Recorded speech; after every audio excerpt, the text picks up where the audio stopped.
Hi everyone, it's Desiree, and I am here with the Tonic Studios craft kit number 9, the Deco art bag. And this is really Art Deco, so it's kind of cool. So let's look at what's inside the kit. And I know Tonic Studio number 10 is already out, so we've been playing a lot of catch up here. So, life gets in our way. So let's get started. Enough about that. Let's look, as always, at the gorgeous papers that I just love to hoard. So in this kit, we get 2 weave textured, one in maroon red and cream. Our specialty papers are the golden mosaic, the pink sunset, and the warm Delilah. Isn't that gorgeous? We also get a warm velvet pearlescent, and we get a Welsh gold glitter paper. Now, the glitter does come off of this a little bit, especially when you're die cutting, but it is wonderful to die cut, and yeah, you're really going to see it.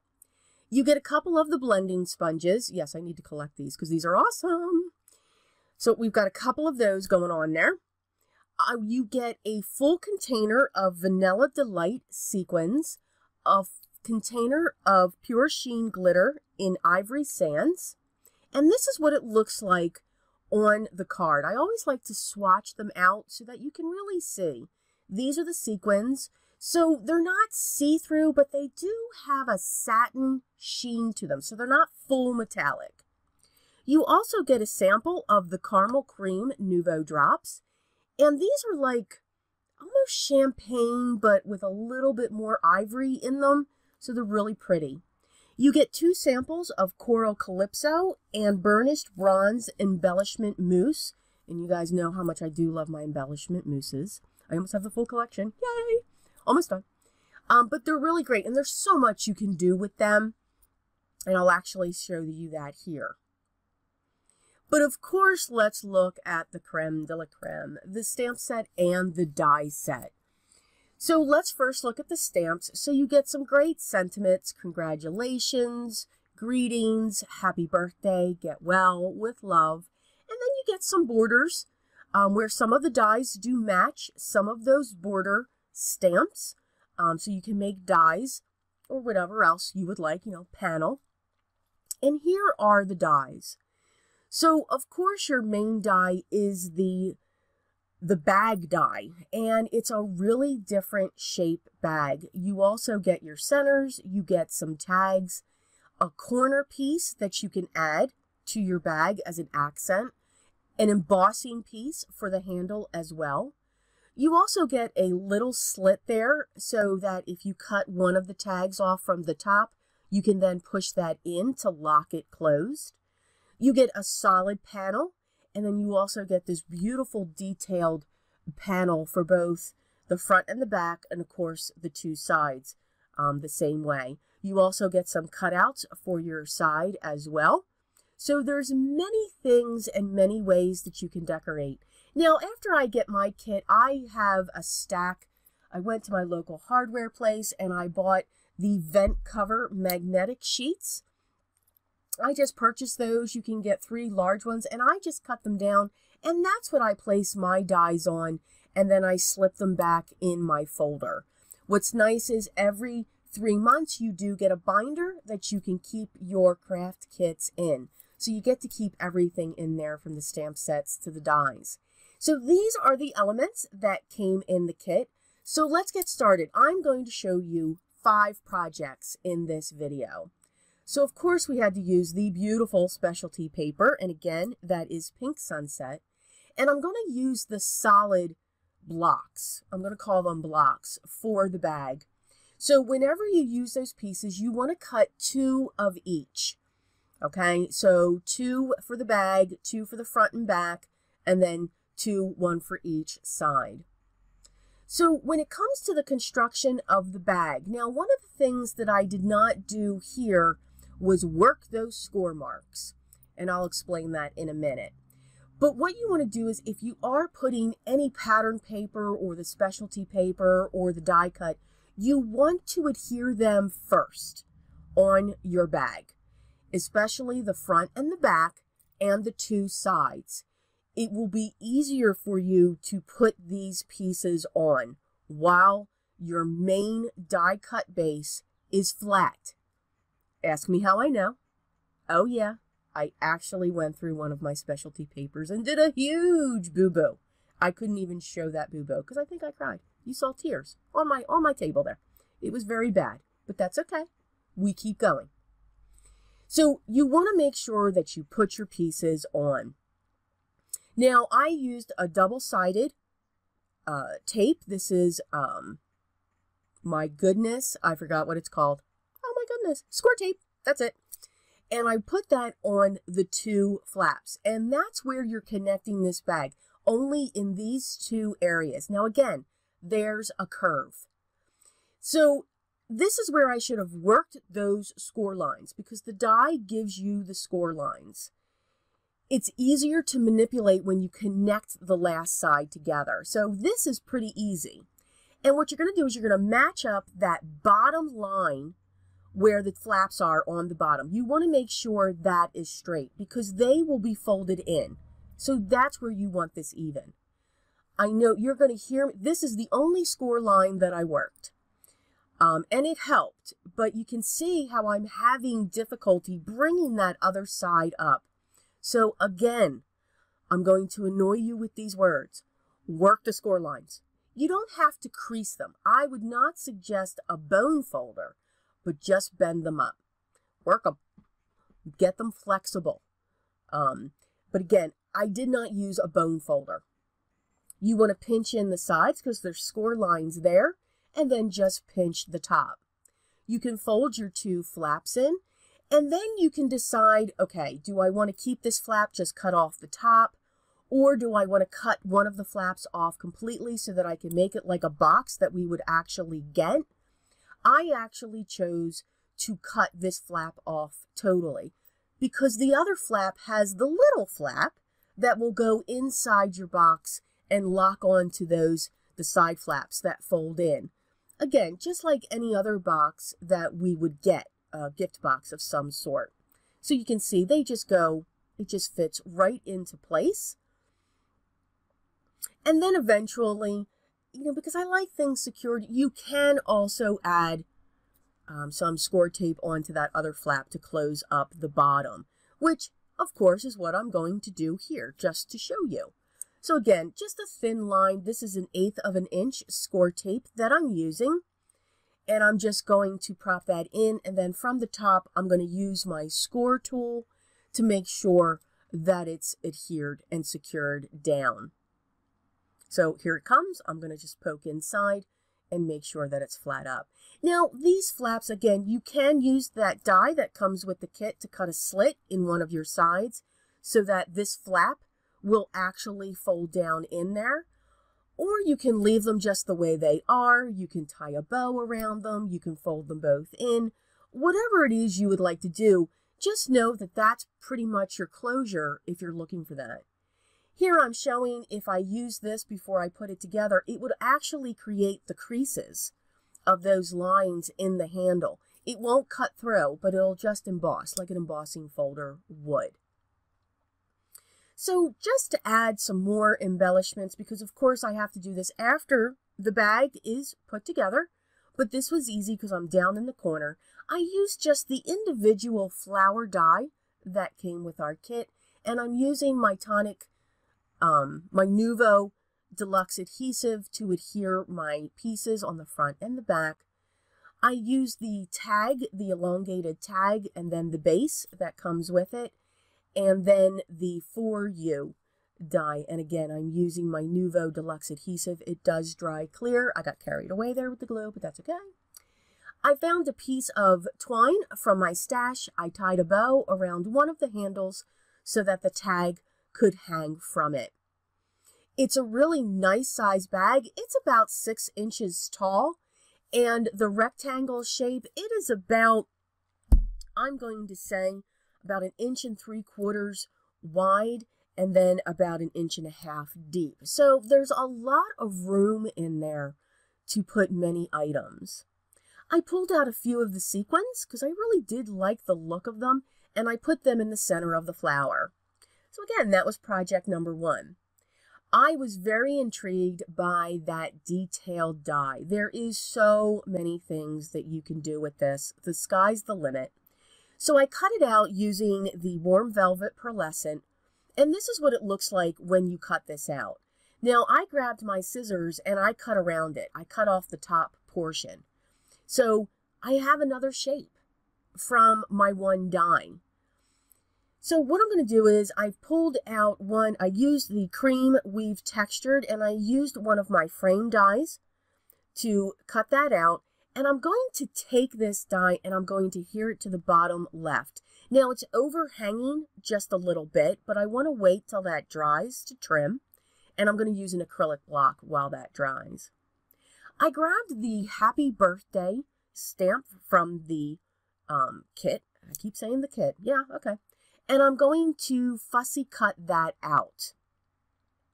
Just around, just leaving a little bit of a white border because I want to use my vintage photo to deaden the white. I could have used cream, but I didn't want to. I actually did want to have the white so that it would pop because of what I'm going to put it on. And the vintage photo around it just makes it blend into this a little bit more. I'm going to use the golden mosaic, and I just cut a small piece of it to be the backdrop for my sentiment. And I'm going to round those corners. But here I'm trimming, I'm using my long shears so that I can just do one cut going along that die. And I'm looking at where I would want this placed. But once I have it cut, I'm going to place my sentiment directly down onto that. And then I'm going to use some foam squares to prop this up and put it towards the upper right-hand corner. I didn't want to cover up the die. I'm going to use my tape runner along this design base, and I'm going to put it on my 4 1/4 by 5 1/2 top folding white card base. I do like the look of white and cream or white and ivory. I think it is very elegant. Some people may say, no, don't do that. But I do like the way that it looks. I think they are very comparable to each other and very complementary. I'm using the Caramel Cream Nouveau Drops just to add some accent to the center of that one flower and just some accents around the card to fill up what I call the dead space. So our third project. Now you knew I was going to use that craft piece that I cut out to show you. Now, what I'm going to do with this, I have a design base here again, and that was cut to 4 inches by 5 1/4, and I'm going to glue this, but I want it to come off the top because yes, I'm going to trim off that top. You can see I've grabbed my Nouveau embellishment mousse, the Coral Calypso and the burnished bronze, because I do already have them and they're already opened. So I didn't want to open the samples that they have because, yeah, we need extras of this. So just in case, I just pulled mine out. So you can see I have it adhered. I used my T-ruler just to push it up to make sure that it was straight, sitting on there. And now I'm going to grab my palette knife and I'm just going to grab some of this mousse and put it on my craft mat there.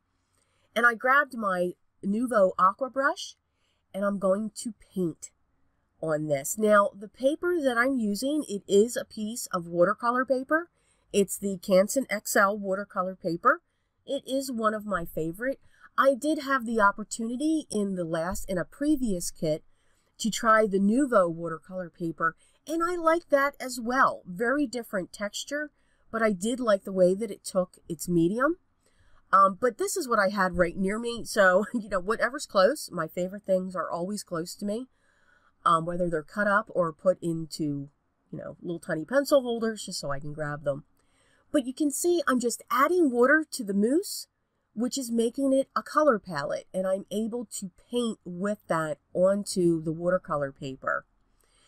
Now, I'm not painting on the craft paper. Yes, I'm getting a little bit on there, but it's not affecting it.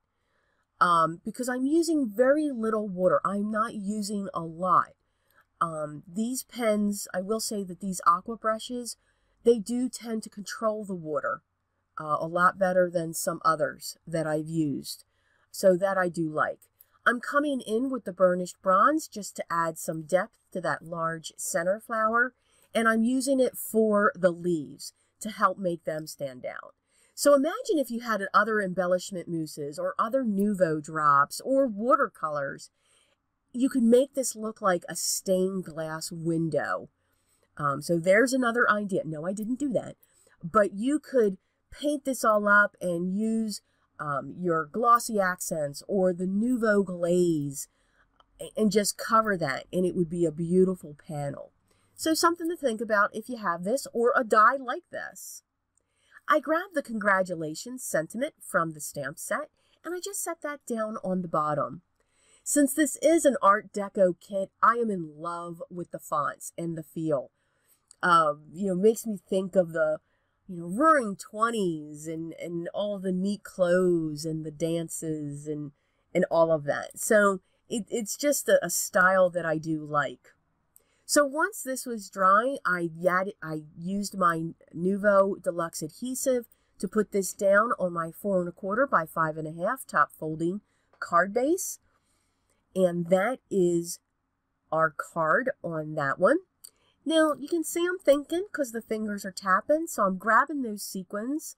I love the containers, by the way, those sequins come in. I really need to just buy empty ones for my collection of sequins. It's getting out of control. I'm putting some dots, of course, around, and I'm just going to set my sequins in place. And we're going to clean up just a little bit. You can see how well I struggle with those sequins. But that is our third project. So for our fourth project, again, the feel of the Art Deco. When I think of Art Deco, I really do think of black and gold. So of course, I need 2 of everything going on here. And of course, totally lost my footage when I put that together. But you can see I worked the score lines because it's not laying completely flat. And again, just bend them. But these are all of the accents that I cut out from the glitter paper. Again, very easy to cut out. Sometimes glitter paper is really thick and very tense when it goes through our die cutting machines, let's say. But this does cut very well and very clean. So I'm going to adhere all these pieces. I'm going to use an acrylic block just to set down on these because they are so intricate. And I'm going to use my Nouveau adhesive again because it is very strong and really nice to work with. So I'm just going to continue across this panel. I do have the 2 black bag bases already put together. So I do apologize that I lost that footage. I was getting carried away editing. Absolutely didn't realize I wiped it out. So you can see how well that's bending. And again, I did not use a score a bone folder. That's what I'm having so much trouble here. A bone folder. I just used my fingers just to get those fibers broken and get them loose. I'm using, again, my double-sided tape, and I'm also adding a little bit of glue. We've got some weight on this. I mean, not much, but, paper is paper, and it has a weight. So I've covered each of these panels. I've covered the top of the handles. Again, we want to make sure that bottom line is lined up, and that's how you know that your pieces are going to be set perfectly. But you can see I had less trouble bringing up that second side and making sure that it was attached. Pinching my sides to close up the top. I'm folding down my 2 side flaps, and I'm just looking to decide, okay, which one do I want to keep of the larger flaps from the front or the back, and which one do I want to cut off? I was thinking, you know what, maybe I'll glue all this down. It'll give you more strength on the bottom. And of course, I changed my mind, and I'm just going to slice that off. Now, no, you can also do that before you put the bag together too, if that is something that you know you want to do. So again, you can also decide what you want to do with the tops. I'm just folding them. There is a score line in the middle, and I'm just folding them down into the bag so that they are sticking up a little bit for right now. In that footage that I felt the need to remove for some unknown reason, I did also cut out the With Love and then the black and created a tag out of that. And then I'm just going to use a piece of twine for my stash, and I'm going to make a knot at the top and just trim that. So I have it tied to the tag and then just loosely over one of the handles of the bag. So you can see my 2 knots there and how I connected that. So you love glitter, this is it. Very glam. It's perfect for a gift. So, speaking of a gift, let's make a card that would match that. Because, you know, we make cards, let's give them out. And it's funny for me to say that because I make lots of cards and I have tons here. So I have a good stash. But let's make one to match so that the recipient can have a matching set. So did the same thing. I cut out those dies and I really cut the large one down. I wanted that large flower. I also cut one of the side panels as well because I really like the design that was going through that one as well. So this, after I get my glue on, I'm going to set this down in the bottom right. And I'm going to let it overhang because I want to trim that solid edge off. Again, using an acrylic block to make sure that it's secure. I'm going to apply my glue to my large flower, and I'm going to set that down on the left-hand bottom corner and make sure that is set in place. We're going to set that aside to let that dry. I used one of the other dies, and I used the golden mosaic paper, and then I cut the outside border of it. So that's what it looks like. It's almost like a window that I created there. But there is a hole at the top. So it's really a tag, but I just cut off that outer thin border that's on it. I used the stamp from the set that says "With Love" because the other one says "For You." And I'm going to put these on top of each other. I'm using, and the embossing powder, I'm sorry, that I used was liquid platinum because that was really close to the golden mosaic that I used for its backdrop, and the glitter paper. It's not really a gold. To me, it's like a champagne-y gold to it. I grabbed my foam mat because I want to pierce a hole through this because I grabbed a heart brad from my stash. Again, I love brads. I'm starting to find them everywhere where I go, and I'm having to pick them up. So this could be dangerous. So I'm going to set that in place. Now it is gold, but I think it's a nice accent piece. It's not as large as the background for the tag. And I just have that sitting there. So once that secured in, I'm going to use my double-sided foam tape, and I'm going to set this on my 4 1/4 by 5 1/2, and it's a black card base that I wanted to use because I wanted to keep the black depth that we were going with. Now, this was fine the way that it was, but what that brad is holding, it looked like a window or something that you were looking up to. I can't describe it. I know, I'm crazy, but I can't describe it. So I added these caramel cream dots all over. So it's like stars, or it looks like that material where it has the dots and then the lines. I forget what it's called. I know one of you will know what it is. Let me know what it's called. So that's what I envisioned for this. So this is a nice set that you could give to somebody, whether it's a wedding, a celebration, birthday, or anything like that. So let's see these again. So this is a review of the 5 projects that we made with the Tonic Studios Craft Kit number 9. I know number 10 is out, and let me tell you what, it's fastly coming out because I had a lot of fun with that one as well. If you are interested in subscribing to this kit, now of course 9 is no longer available. 10, as of the time that I'm doing this, it was still showing available. If you should go to the site and the link is not working, please do not panic. The problem is that means they've already sold out of the kit, and they don't want you to subscribe thinking that you're going to get this kit. So what you want to do is in June 6th or 7th, you want to keep an eye on their website. And that is when the subscription will open back up, and the kit that you will receive will be kit number 11. So just keep that in mind. They do shut the subscription links down. They do not want their customers disappointed thinking that they're going to get that kit that they just saw, but it's not available. Okay, so the 6th or the 7th of every month is the key time, and some of you have told me that has worked. So I do hope you go into this subscription. It is a wonderful subscription. I'm having too much fun with it, and I am honored to be part of their team bringing this to you. If you like this video, please hit the thumbs up. If you haven't already subscribed, please do so. All the links to Tonic Studios will be put down below, whether it's their Facebook, whether it's their shop, website, whatever. They do a lot of announcements through those, so I encourage you to connect in. You can also on their website connect to their newsletter, and that will help you to know when they've launched a new kit as well. If you should have any questions or comments, please leave them down below, and I will get back to you as soon as I can. And most important, everyone, always remember, be creative.